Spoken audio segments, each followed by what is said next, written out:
हम लोग पढ़ रहे थे गुप्त वंश। क्या पढ़ रहे थे? गुप्त वंश। जल्दी से एक बार रिवाइज करते हैं। इसके संस्थापक का नाम क्या था? संस्थापक का नाम क्या था इसके? श्रीगुप्त। क्या नाम था? श्रीगुप्त।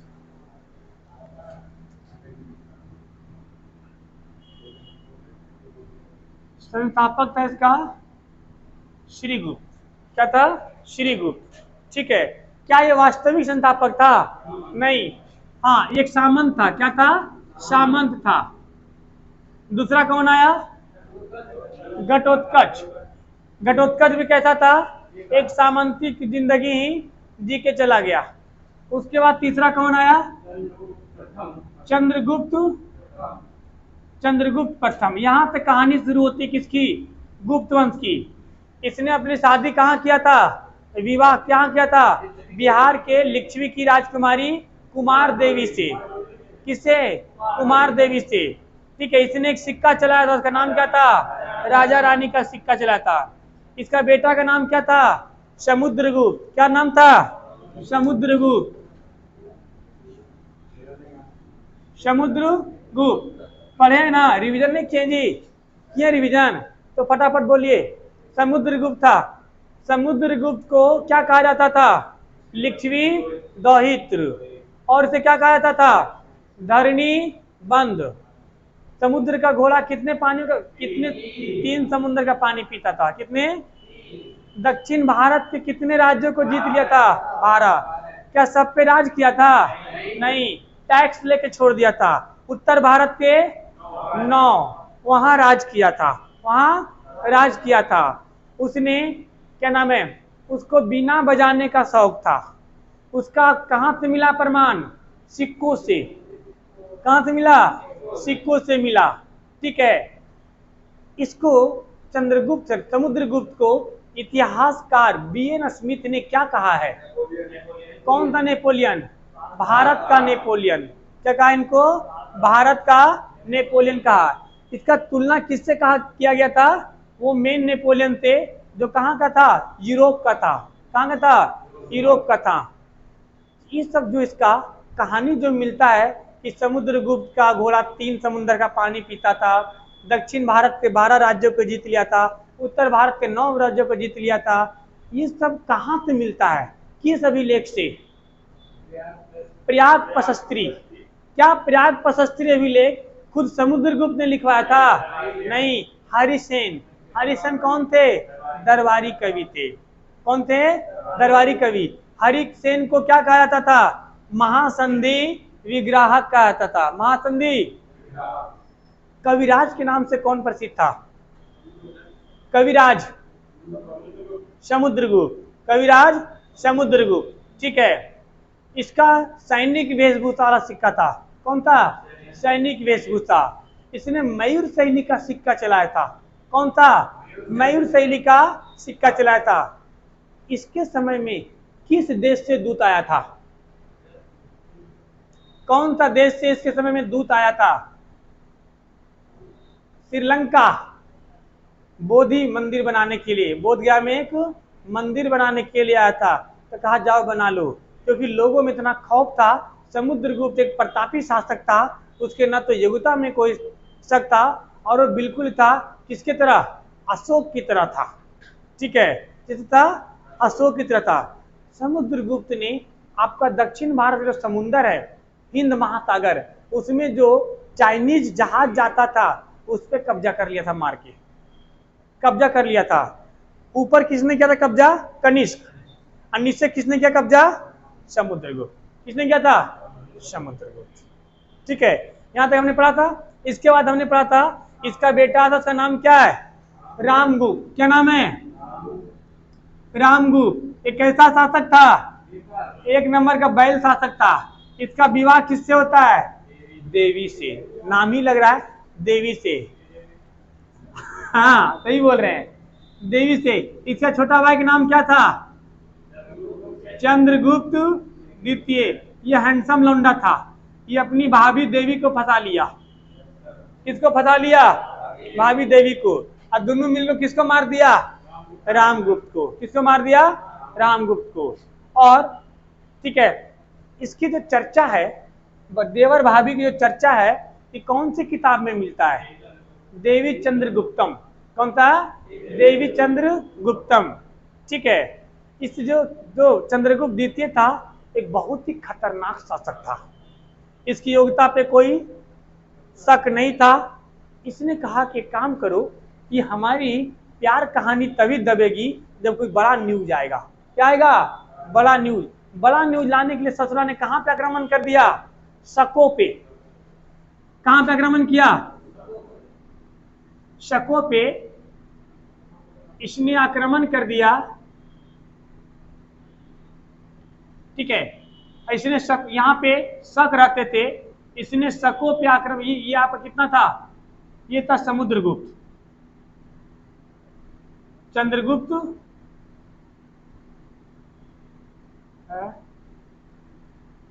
चंद्रगुप्त द्वितीय। इसने कहां आक्रमण कर दिया? शकों पे। इस शकों पे आक्रमण कर दिया और शकों का क्या कर दिया? नाश कर दिया। और शकों को नाश करने के लिए करने वाले एक उपाधि लिया, जिसका नाम क्या था? विक्रमादित्य। किसकी उपाधि लिया? विक्रमादित्य। विक्रमादित्य बहुत लोगों ने उपाधि लिया है, 14 शासकों ने। कितने शासक ने? अभी सब पढ़ेंगे आगे चल के। पहला विक्रमादित्य का उपाधि लेने वाला कौन था? चंद्र द्वितीय। क्या अभी भी भारत में उपाधि ले सकते हैं? नहीं। अनुच्छेद 18 के तहत क्या हो गया? उपाधियों की अंत। 3 जगह छोड़ के, सेना, शिक्षा, पुलिस। सेना, शिक्षा, पुलिस। सेना में होता है जनरल, कर्नल, ब्रिगेडियर, कैप्टन, है ना। पुलिस में होता है दरोगा जी, इंस्पेक्टर साहब, डीएसपी साहब। ये सब क्या है? ये सब क्या है? उसका उपाधि है। ठीक है, और ये क्या नाम है? इसमें शिक्षा में doctor, master, professor, assistant professor, ये सब क्या है? उपाधि है। चलो उसकी बात नहीं करेंगे। इसने किसका उपाधि लिया? विक्रमादित्य की। और इसने एक सिक्का, क्या नाम है, एक कैलेंडर चलाया, उसे क्या कहते हैं? विक्रम संवत। कितने साल आगे है? 57 साल। कितने साल? 57 साल। कितने साल? 57 साल। इसने चांदी के सिक्का चलाया था। किसने? चंद्रगुप्त द्वितीय ने। किसके सिक्का चलाया था? चांदी का सिक्का। इसे न्याय का जंजीर कहा जाता था, क्योंकि न्याय के लिए बहुत ही क्या था? प्रसिद्ध था। इसने अपने, जब न्याय करते वक्त अपने सिंहासन पे नहीं बैठता था, ये पत्थर का सिंहासन बना रखा था। चबूतरा होता है ना जी, चबूतरा टाइप का, उसी पे बैठ के न्याय करता था। न्याय के लिए क्या था? बहुत ही प्रसिद्ध था। यहां तक हमने कल पढ़ा था। अब आगे, अब इसके शासन काल में एक चीनी यात्री आया था। किसके? चंद्रगुप्त के शासन काल में एक चीनी यात्री आया था। इस चीनी यात्री का नाम है फाहियान। क्या नाम है? नाम सुने हैं? फाहियान। फाहियान कैसे लिखते हैं?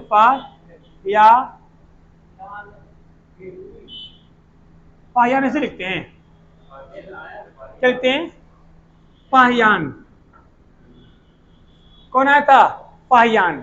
फाहियान आया था और फाहियान ने किताब लिखा था जिसका नाम था पोक्यूकी। बोलो, पोक्यूकी।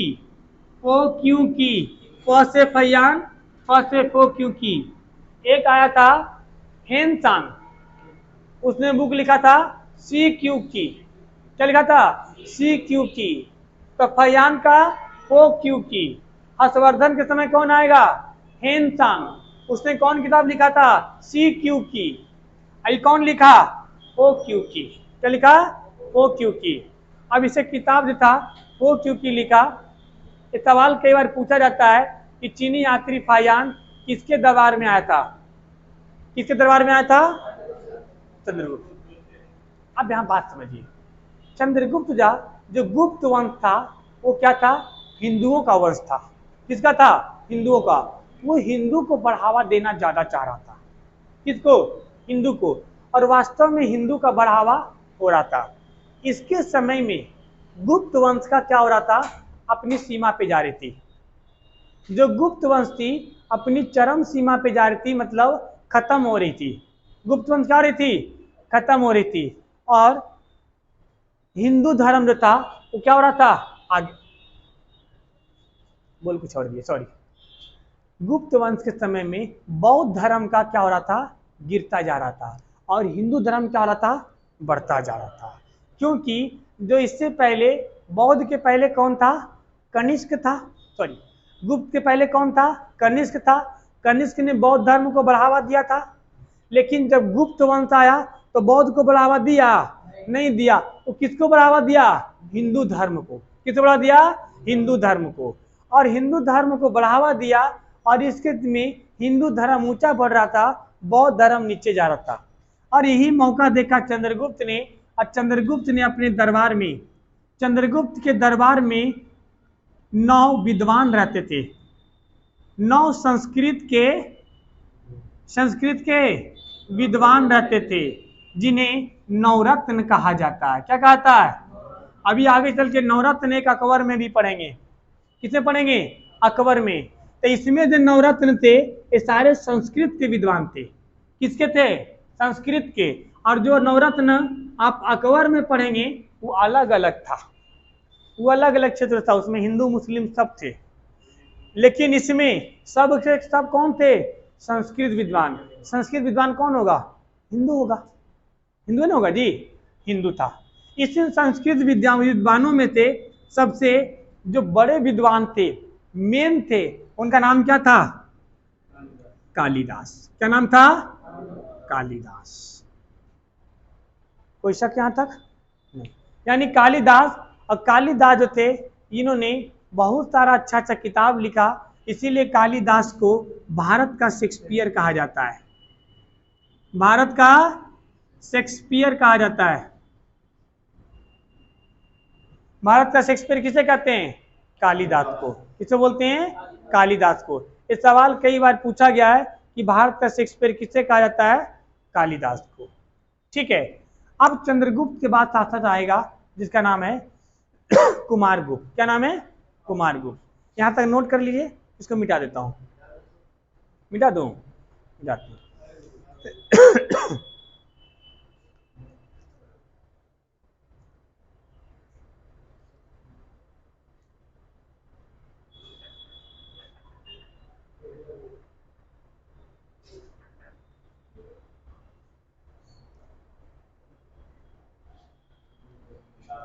आइए,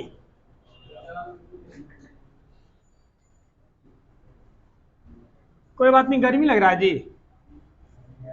चिंता मत करिए, गर्मी लग रहा है, रिजल्ट अच्छा आएगा आप लोग को। गर्मी है तो लगेगी। एसी का गैस खत्म हो गया है, कल डलवा देंगे।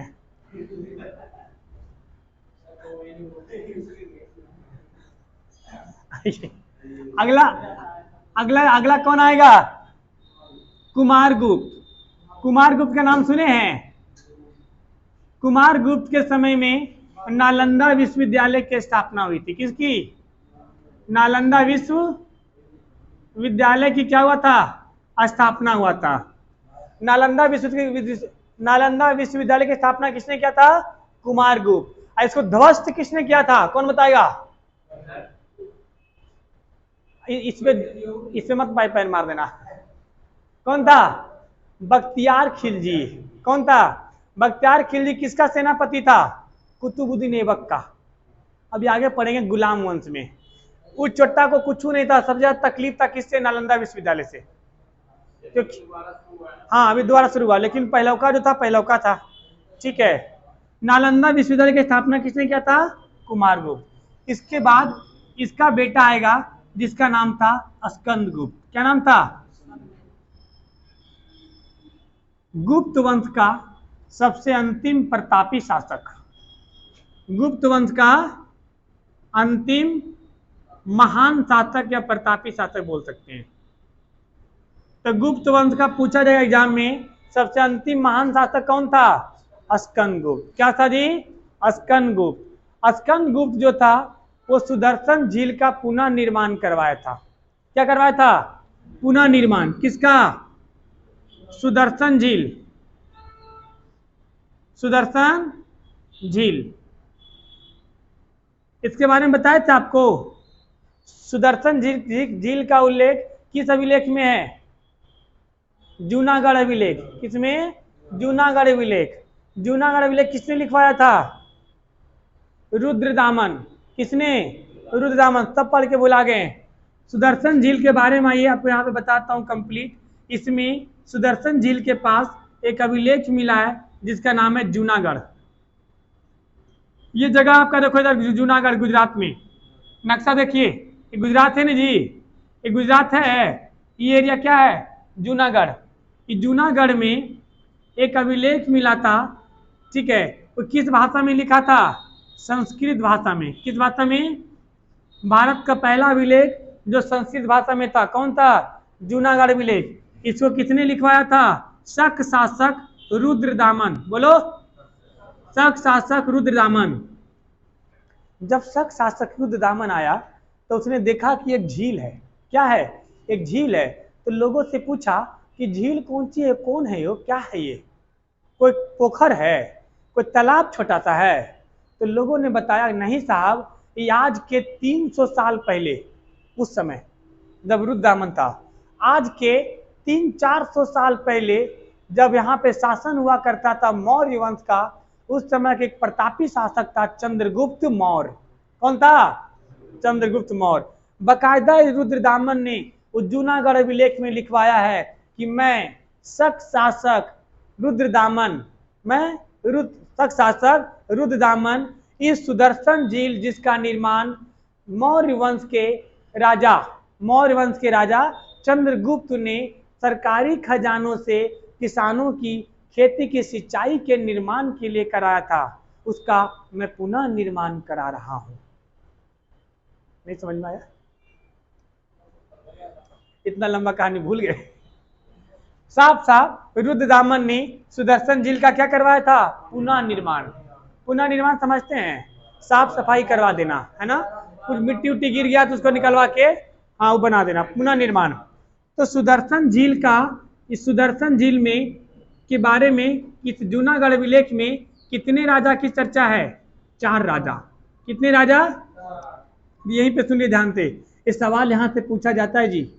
यहाँ से आपका कई सवाल है। देखो इधर पहला सवाल, सुदर्शन झील कहाँ है? गुजरात में, ठीक है। ये किस अभिलेख से पता चलता है? जूनागढ़। किसने लिखवाया था? रुद्रदामन। भारत का पहला अभिलेख जो संस्कृत में है, जूनागढ़। इस जूनागढ़ अभिलेख किसने लिखवाया था? रुद्रदामन। सुदर्शन झील का निर्माण किसने किया था? किसने किया था? चंद्रगुप्त मौर्य। सवाल पूछा जाता है, मौर्य वंश से पढ़ाया था, वो कौन सा अभिलेख है जिससे यह पता चलता है कि चंद्रगुप्त मौर्य का शासन पश्चिम में गुजरात तक था? कौन था? जूनागढ़। जूनागढ़ कहाँ है? गुजरात में। इसी अभिलेख से पता चलता है कि जो आपका मौर्य वंश का जो क्या था शासक, चंद्रगुप्त मौर्य, जिसका मौर्य छूट चुका है, घबराने की बात नहीं है। अभी मॉर्निंग में 6:30 बजे से, मंडे से इतिहास स्टार्ट होगा 6:30 बजे से। जो भी आना चाहेंगे, जिनका छूट चुका है वो ज्वाइन कर लेंगे। मंडे मॉर्निंग 6:30 हिस्ट्री का बैच स्टार्ट होगा, न्यू बैच बिल्कुल, ठीक है। तो उसमें जिनका छूटेगा करम 4 रहेगा, दोबारा नहीं बताएंगे हम, उसके बावजूद भी लड़की में करम 4 नहीं होगी। पहला शासक चंद्रगुप्त मौर्य, दूसरा शासक रुद्रदामन, बोलो। तीसरा शासक अशोक।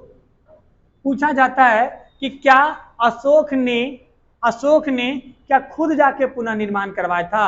नहीं, इसने अपना एक दूत भेजा था जिसका नाम था दुशास्य। क्या नाम था? दुशास्य। क्या नाम था? दुशास्य। क्या नाम था? दुशास्य। और चौथा अपना नाम है स्कंदगुप्त। क्या नाम है? इन चारों में से ये पहले का आदमी क्या करवाया था? निर्माण। क्या करवाया था? निर्माण। और ये तीनों मिलकर क्या करवाया? पुनः निर्माण, अलग अलग टाइम में। तो सुदर्शन झील का किस्सा समझ में आया? अब अगला बार बताऊंगा नहीं, पीटूंगा सीधे, ठीक है। आइए, मिटा दूं?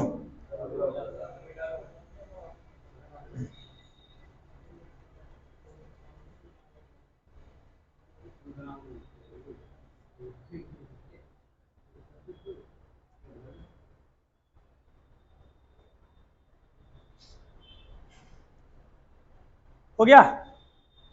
आइए अब यहां से समझते हैं, अभी हम कहाँ चल रहे थे, सुदर्शन झील का इसने क्या करवाया था, पुनर्निर्माण करवाया था। क्या करवाया था, पुनर्निर्माण। अब वापस चलते हैं वहीं पे, क्योंकि हम आपको एक्स्ट्रा बताए हैं, ये जो बताए हम आपको एक्स्ट्रा है।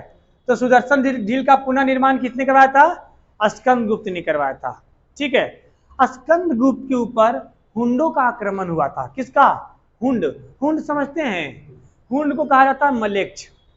अब बाहुबली मूवी देखे हैं, बाहुबली में हुंडों का आक्रमण होता है। हुंडों का आक्रमण का मतलब होता है उसको मलेच्छ कहा जाता है। क्या कहता है, मलेच्छ।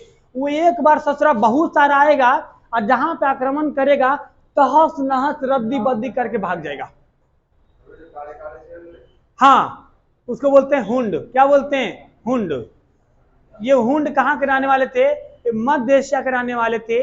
ये अफगानिस्तान के बगलवा में जगह मध्य एशिया, वहां के रहने वाले थे। तो किसके समय में, स्कंदगुप्त के समय में किसका आक्रमण हुआ था, हुंडों का आक्रमण हुआ था। क्या हुआ था जी, इसके ऊपर क्या हुआ था, हुंडों का क्या हुआ था, आक्रमण। लेकिन इस आक्रमण से अपने आप को क्या किया था, अपने आप को बचा लिया था। क्या किया था, बचा लिया था, अपने आप को बचा लिया था। अब स्कंदगुप्त के बाद आएगा जिसका नाम है, क्या नाम है, विष्णुगुप्त। क्या नाम है, विष्णुगुप्त। ये गुप्त वंश का अंतिम शासक था। आइए, गुप्त वंश का क्या नाम है, हाँ, ये गुप्त वंश का क्या था, ये अंतिम शासक। गुप्त वंश क्या था, अंतिम शासक। कौन था, विष्णुगुप्त। कौन था, विष्णुगुप्त। अब विष्णुगुप्त के बारे में जानते हैं कि विष्णुगुप्त अंतिम महान शासक, अंतिम महान शासक। और ये अंतिम शासक एक ज्यादा कुछ बड़ा शासक नहीं था। इसका जो अंत हुआ वो हुंडों के आक्रमण से हुआ। किसके आक्रमण से, हुंडों के आक्रमण से। किसका अंत हो गया, गुप्त वंश का अंत हो गया। क्या अंत हो गया, गुप्त वंश का अंत हो गया। तो गुप्त वंश का अंत कैसे हुआ था, हुंडों के आक्रमण से। हुंड कहाँ के रहने वाले थे, मध्य एशिया के रहने वाले थे। कहाँ के रहने वाले थे, मध्य एशिया के रहने वाले थे। कहाँ के थे, मध्य एशिया के रहने वाले थे। ठीक है, यहां तक कोई दिक्कत, मिटा दूं इसको।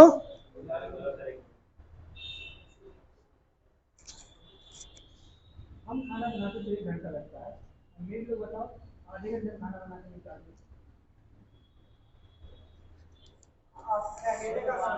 हाँ हाँ, तो तुम भी 3 बजे से 6 बजे तक, 3 बजे से लेकर 8 के रात में खड़ा रहोगे ना ऐसे, अब बोलते रहोगे तो वो आधा घंटा फिर काटना वहाँ मुश्किल हो जाता है। 8 बजे फिर इतनी तेज भूख लगी होती है, हिम्मत नहीं होता है फिर पूजा करने का।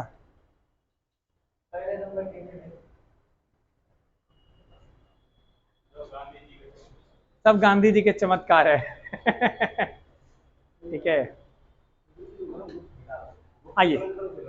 हाँ, अभी वो बताया तो गुप्त कैलेंडर चलाया था, लेकिन विक्रम संवत वही था। कितने कितने चलाया था, चंद्रगुप्त द्वितीय ने, जिसने किसको आक्रमण किया था, शकों पे। बताया तो, अभी तो बताया उसके बारे में। हाँ, गुप्त कैलेंडर चला था लेकिन उतना प्रसिद्ध नहीं हुआ था। गुप्त कैलेंडर चलाया था लेकिन उतना प्रसिद्ध नहीं हुआ था। ठीक है, इसको मिटा दूं। अब देखो, गुप्त के बारे में जानते हैं, इसका प्रशासनिक कैसा था, इसका समाज कैसा था, शासन व्यवस्था कैसा था, जरा इसके बारे में जानते हैं। ये तो हमने सब शासक के बारे में जाना, अब थोड़ा सा गुप्त के बारे में जानते हैं कि यहाँ इसके समाज कैसे थे।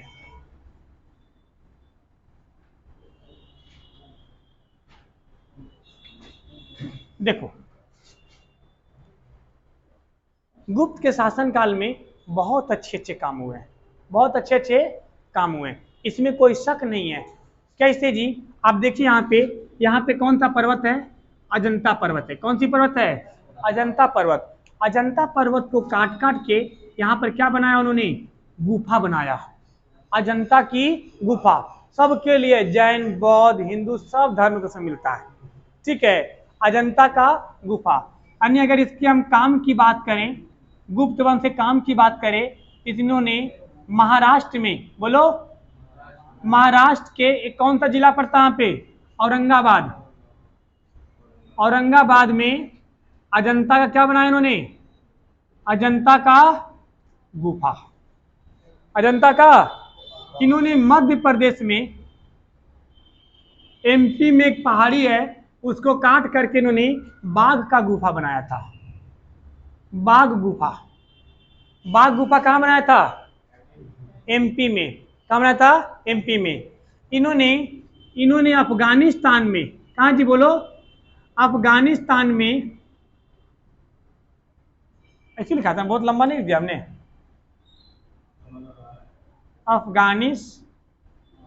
ऐसे लिखाएगा, सही है ये। अफगानिस्तान में, अफगानिस्तान का एक पहाड़ है जिसका नाम है बामियन, क्या नाम है, बामियन। इस बामियन पहाड़, ध्यान समझिएगा, ऐसे पहाड़ होता है ना जी, इस बामियन पहाड़ को पहले काट काट के सपाट किया, और सपाट करके इस पहाड़ में ही काट करके एक भगवान बुद्ध की एक मूर्ति बनाया, पहाड़ को ही काट के। सोचो कितना मुश्किल होता है पहाड़ को काटकर भगवान बुद्ध की क्या बनाना, मूर्ति बनाना। आई इस मूर्ति को, इस पहाड़ को चोट्टा लोगों ने, कौन, तालिबानियों ने बम से उड़ा उड़ा कर डैमेज कर दिया। तालिबानियों का काम तो होता नहीं है, पढ़ना लिखना कुछ होता नहीं है, सुबह उठो बंदूक लेकर घूमते रहो, कौन है रे तू, बंदे उड़ा दो इसको। तो कोई पढ़ाई लिखाई से कोई मतलब नहीं है, उसको ये नहीं पता कि एसएससी का वैकेंसी कब आएगा, दिल्ली पुलिस कब आएगा, ईपी पुलिस, कोई मतलब नहीं है। अच्छा तुमको मारना है, तुमको मारना है, लो मार दिया, और बेवड़ो कोई मतलब नहीं है, धर्म कोई मतलब नहीं है। तो उसने बामियन के पहाड़ पे एक क्या था, बुद्ध भगवान का, बुद्ध का क्या बनवाया था इन्होंने, मूर्ति बनवाया था। बुद्ध क्या बनाया था, मूर्ति बनाया था। उस मूर्ति को उसने तोड़ दिया, हालांकि अभी अफगानिस्तान में फिर से पुनः निर्माण कराया जा रहा है। अब खुद सोचो इन चोट्टों को क्या मिला है, तकलीफ क्या मिला, कोई तकलीफ, कोई फायदा मिला। देखो इन लोग की, हमारी भारत की संस्कृति इसीलिए महान संस्कृति कही जाती है, सनातन संस्कृति, कि हमने सनातन के समय हिंदू धर्म में जो गलत हुआ उसको हमने स्वीकार किया। जैसे हमारे यहाँ सती प्रथा था ना जी, उसको स्वीकार किया, गलत चीज था। अभी आपको पढ़ाएंगे, वहां कोई सत्याग्रह केरल में हुआ था, केरल में बहुत सारे सत्याग्रह हुआ था जिसमें दलित महिलाओं को स्तन ढकने पे टैक्स लगता था, आगे कहानी चलेगा। लेकिन इन सब चीज़ों को हमने स्वीकार किया और इसको ठीक किया। लेकिन इन चुट्टा जो पाकिस्तानी अफगानिस्तान है ना, इन मुसलमान लोग ना गलत को गलत बोलेगा ही नहीं, मौलवी लोग गलत भी कर रहा है ना उसको सही बोलेगा। बताओ इस बौद्धों को क्या जरूरत है इसको नुकसान करना, जबकि बौद्ध धर्म जो इतना अच्छा धर्म है, सत्य और अहिंसा का पाठ पढ़ाता है, लड़ाई झगड़ा करने से मना करता है। लेकिन देखो ये कहाँ हुआ था, अफगानिस्तान में, ये अफगानिस्तान में हुआ था, ठीक है। तो ये अफगानिस्तान में बामियन पहाड़ को इन्होंने बनाया था। इसके समय में शिक्षा के लिए कोई रोक टोक नहीं था, हर जाति के शिक्षा के लिए उचित था, हर जाति के शिक्षा के लिए आप शिक्षा पा सकते हैं, वैसा कोई दिक्कत वाली बात नहीं था। इस समय वैश्यावृत्ति था, क्या था, वैश्यावृत्ति। इस समय जात पात में ऊंच नीच था, क्या था, ऊंच नीच। सबसे ऊंच जात को राजा कहते थे और नीच जात को क्या बोलते थे, ग्रामीण बोलते थे। क्या बोलते थे, ग्रामीण। जो टैक्स लेने के लिए एक बनाया गया था अधिकारी जो डीएम के बराबर रैंक रखता था, कलेक्टर के बराबर रैंक लगता था, उसको बोलते थे अमात्य। क्या बोलते थे, अमात्य। तो ये लिखिए थोड़ा सा। इनमें शिक्षा में कहता था जिनके यहाँ शिक्षा अच्छा था खराब था, अच्छा था, ठीक है। वैश्यावृत्ति था, हाँ जी, वैश्यावृत्ति भी इनके टाइम में था। जाति में ऊंच नीच था, हाँ जी, ऊंच नीच भी था। हाँ जवाब है तो तब भी, वह बात बिल्कुल सही कह रहे हैं। अभी इतना पढ़े लिखे लोग होने के बाद भी ऊंच नीच होता है, ठीक है। आइए अभी यहाँ पे अभी मुझसे किसी ने कहा जब पॉलिटिक्स संविधान पढ़ा रहे थे, ठीक है, कि सर एक बात बताइए, पढ़ने का शिक्षा का अधिकार तो सबको बराबर है, पर ये संविधान ऊंच नीच क्यों करता है? हम जनरल में आते हैं, कोई SC ST में आता है, सबको बराबर दर्जा देना चाहिए पढ़ाई लिखाई में। हमने उनसे एक ही सवाल किया कि एक बात बताओ, आप जनरल में हो, आप पंडित ब्राह्मण हो, आप किसी ST SC के साथ बैठे खाना खा लोगे? बोला नहीं सर, बिल्कुल नहीं खाएंगे। तब बोले समाज, कानून कहता है कि संविधान हम उसी को ऊंचा दर्जा देंगे जिसको समाज ऊंचा दर्जा नहीं देता है। समाज जिस दिन से SC ST को बराबर का दर्जा देने लगेगा, उस दिन से ऑटोमेटिक आरक्षण खत्म हो जाएगा। उसी दिन से आरक्षण क्या हो जाएगा? खत्म। आप जब तक वैल्यू नहीं दोगे, आरक्षण रहेगा। आइए, ऊंच नीच था। इनके समय में एक और चीज था, क्या था? सती प्रथा। क्या था? सती प्रथा। भैया एक बात बताओ, सती प्रथा कितना भयानक लगता है ना नाम सुन के। पता है सती प्रथा क्या था? जिसका पति मर गया है, उसकी पत्नी को भी जला के मार दो। यार देखो, मृत्यु तो सबको होनी है। आप खुद सोचो, गैस पर थोड़ा उंगली जल जाता है, कितना दर्द होता है, और बहुत दर्द होता है। और उसमें औरत को चिता पे आग में जिंदा जला देता था, कैसा लगता होगा? जब समाज से पूछा गया कि एक बात बताओ, ये औरत तो काहे जला रहे हो, तो कहा देखो, ये औरत है ना, ये औरत किसके लिए बनती है? पति की सेवा करने के लिए। अब जब पति ही नहीं है तो किसका सेवा करेगी? तो उस समय की औरतों को बोलना चाहिए था, कि एक बात बताओ, जब किसी की पत्नी मर जाती है तब पति को भी जला दो। जो पत्नी मर गई, ऊपर चली गई, ऊपर जाके किसकी सेवा करेगी? पति को भी भेजो साथे। माँ बाप ऐसा कुछ नहीं है, ठीक है, लेकिन प्रथा था, ठीक है। जब इस सती प्रथा को राजा राम मोहन राय ने समाप्त किया था, उस समय भी बहुत ही क्या हुआ था? बहुत ही विद्रोह हुआ था, बहुत ही इसका विरोध हुआ था, धरना प्रदर्शन हुआ था। जैसे अभी आप सुने होंगे कि कानून ने 3 तलाक को वो कर दिया था, संविधान ने, सुप्रीम कोर्ट ने। भाई साहब, ऐसे ऐसे लोग, खुद महिलाएं सामने आके बोल रही थी। उस कर्मफोरनी को समझ में आना चाहिए था कि तुम्हारे लिए क्या जा रहा है। ये आसानी से 4 गो बच्चा पैदा कर लेता था और तलाक तलाक तलाक कह के भेज देता था, जाओ घरे रहो, जाके 4 गो बच्चा लेके, हम फिर दूसरा लाएंगे, अल्लाह का तकदीर है ये है? अब नहीं कर सकते हैं। अरे अब ये होता है, आओ उधर, छोड़ो उसकी बात मत करो, यूट्यूब पे वीडियो डालेगा भाई, कोई केस उस कर देगा। आओ इधर। सती प्रथा था। इस समय टैक्स लेने के लिए, क्या लेने के लिए? टैक्स लेने के लिए। हाँ, इसमें एक राजा होता था सबसे ऊंचा, और नीचे वाले क्या बोलते थे? ग्रामीण बोलते थे। क्या बोलते थे? ग्रामीण। इस समय टैक्स लेने के लिए जो अधिकारी होता था उसको बोलते थे अमात्य। क्या बोलते थे? अमात्य। एक किसके बराबर रैंक रखता था? जो भी आपके DM होते हैं ना, DM के बराबर पावर होता था। किसके बराबर? DM के बराबर पावर होता था। ऐसो क्या कहा था? अमात्य। क्या कहा था? अमात्य। ठीक है, आइए, इसके शासनकाल में, गुप्त काल के शासनकाल में चौतरफा विकास हुआ था। कैसे चौतरफा विकास हुआ था? आप खुद सोचिए, संस्कृत के 9 विद्वान हैं, तो साहित्य में विस्तार हुआ। इसने कौन सी शैली चलाया था? सिक्का चलाया था ना जी, मयूर शैली का सिक्का चलाया था। अजंता एलोरा की गुफाएं बनाया था, यानी कला के क्षेत्र में विस्तार हुआ था, शिक्षा के क्षेत्र में विस्तार हुआ था। इसने युद्ध बहुत लड़ा था, सेना क्या नाम है, क्षेत्रफल को जीता था। इसमें क्या नाम है, क्षेत्रफल के में विकास हुआ था। स्थापत्य कला का भी विकास हुआ था। गुप्त काल में सर्वाधिक सोने के सिक्के भी चलाए गए थे, भले ही अशुद्ध थे, चलाए गए थे नहीं जी। सबसे पहला सोना सिक्का किसने चलाया था? यूनानी। किसने चलाया था? यूनानी ने। शुद्ध सोने का सिक्का कुषाण। शुद्ध सोने का सिक्का, सर्वाधिक सोने का सिक्का गुप्त। सर्वाधिक सोने का सिक्का, जहां पे कोई चीज ज्यादा हो जाता है वहां अशुद्धि आ जाती है। आया थी कि नहीं आती थी? तो अशुद्ध सोने का सिक्का गुप्त, क्या बोलेंगे? गुप्त बोलेंगे। ठीक है, सोने का सिक्का चलाया, इसीलिए क्या नाम है, गुप्त वंश में चौतरफा विकास हुआ, चारों तरफ से विकास हुआ, इसीलिए गुप्त वंश को भारत का स्वर्ण काल कहा जाता है। क्या कहा जाता है? गुप्त वंश को क्या कहता है? भारत का स्वर्ण काल कहा जाता है। कई बार सवाल में पूछा गया है कि भारत का स्वर्ण काल किसे कहा जाता है? किसे कहते हैं? गुप्त वंश को कहते हैं। यहां तक कोई दिक्कत नहीं? नोट करना, नोट करिए। इसके आगे हमारा आएगा पुष्यभूति वंश। क्या आएगा?